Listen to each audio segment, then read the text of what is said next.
నమస్కారం. హిందుస్థాన్ మీడియా వార్తలకి స్వాగతం. ముందుగా ప్రధాన అంశాలు. చర్యలలో ప్రాణాలు తీస్తున్న రోడ్డు రైలింగ్లు.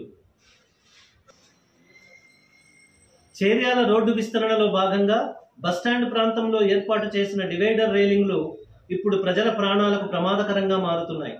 ముఖ్యంగా అయ్యప్ప స్వామి దేవాలయం వద్ద గత కొంతకాలంగా వరుసగా ప్రమాదాలు సంభవిస్తూ ఉన్నాయి. ఇటీవల జరిగిన రోడ్డు ప్రమాదంలో నర్సాయపల్లికి చెందిన నరసింహారెడ్డి అనే వ్యక్తి అక్కడికక్కడే మృతి చెందాడు.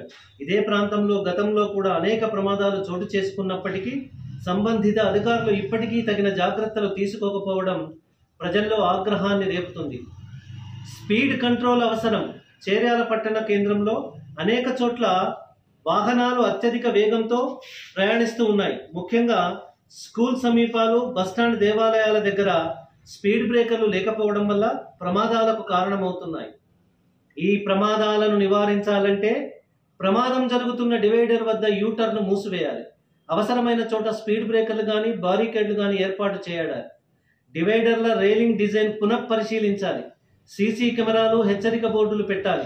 ఇలాంటి మరెన్నో ప్రమాదాలు జరగకుండా ఉండాలంటే అధికారులు ఇప్పటికైనా ప్రజల ప్రాణాలను కాపాడే చర్యలు తక్షణమే తీసుకోవాల్సిన అవసరం ఉందని స్థానికులు